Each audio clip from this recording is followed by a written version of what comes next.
ስሙ ማን አንሳር ሻሚ ምን ጉዳይ ነበር? በገንዘብ ጉዳይ ነው። ከማን ጋር ነው የተከሰሰው? ከወንድሜ ሰንገሮሻ ውል አልነበረንም። መረጃ ስለሌለው ብድር ሰጥቼው ክዶኝ ነበረ። በሰዓቱ እኔ ከባንክ ቤት አውጥቼ ነበረ ሰው በሌለበት ተሰጠውት ክዶኝ ነበረ። ያው እዚህ በቃል ለማላ እንትን ሲባል ያው አቡኖ ከመምጣታችሁ በፊት ሄደን ነበረ። መረጃ ያው ስለሌለ ውድቅ ያደረገው ፍርድ ቤቱ ማለት ነው፣ መደበኛ ፍርድ ቤት። እዚህ ደግሞ ከመጣን በኋላ ቃል ለማላ ስላለ በቃል ለማላው መሰረት ቃል ለማላ እንዲያደርግልኝ አሊያም ገንዘቤን ይሰጠኝ በሚለው ጊዜ ሰዓት ማለት ነው።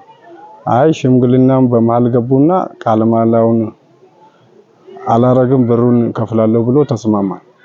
በዛ መሰረት እስከ 20,000 ብር 27,000 ብር ነበር የተስማማነው። 20,000 ብር ሰጥቶኝ 7,000 ብር ቀርቶኛል። አሁን ዛሬ እንቀበልልሃለን በከሰዓት ብለው ብድር ነው አይደል? አዎ 27 ነበር ሰጥቶት 20,000 ብር ተቀብለውልኛል። 27,000 ብር ተወስኖልኛል። አዎ 27,000 ብር ተወስኗል። 7 መሐላው ስላመነ ያው ቃል ለማላው አያስፈልግም አምነው እዛ ጋር ተቀበያለሁ ከፍላለሁ ብሎ ስለጀመረ ቃል ለማላው ስለማያስፈልግ ገንዘቡን ተቀበያለሁ ማለት ነው። ወንድም ነው አይደል? አዎ ዳኞቱም ማለት ተማላችሁ የሆነ ነገር ይደርስባችኋል ምናምን ብላችሁ በሁለቱም በኩል ያው ዲዳ ሊፈጠር ይችላል፣ አካሉ ጎዶሎ የሆነ ነገር ሊፈጠር ይችላል ብለው ተማላችሁ ማላ ከፈጸማችሁ ሁለታችሁ አዎ ይሄ ነገር ስለሚከሰት ጥሩ አይሆንም ብለው ማብራሪያ ሰጡን። እሱም ደግሞ ከፍላለሁ አለ ተስማማ።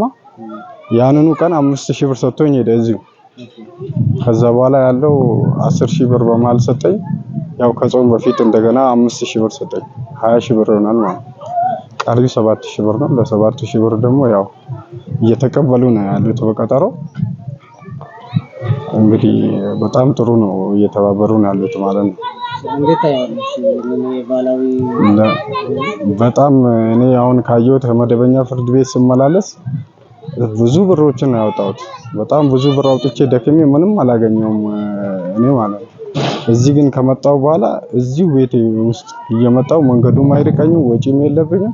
ብዙ ነገሮችን እየቀረፉ ለህዝቡም እያየን ነው ብዙ አገልግሎት እየሰጡ ነው እያየን ያለ ነው። የሚጣላም ደግሞ የሚጋጭም ሰፈር ላይ የለም በአሁን ሰዓት። ስድብ ምናምን ነገሮችን ብዙ ነገሮችን በጣም እንትን የተረጋጋ ሁኔታ ነው ያለው በአሁን ሰዓት። ነገሮች የሉም በአሁን ሰዓት። እንደዚህ አይነት ነገር ትተዋል ህዝብ። በፊት በጣም ተስፋፍቶ ነበር። ሰው እንደፈለገ ይደባደብ ነበር፣ ማንም የሚጠይቀው አካል አልነበረ። በአሁን ሰዓት ግን ይሄ ፍርድ ቤት ከተቋቋመ በኋላ ህዝቡ በጣም እንትን እያለ ነው። በጣም ለሚናገራቸው ነገሮች ራሱ ገደብ አላቸው።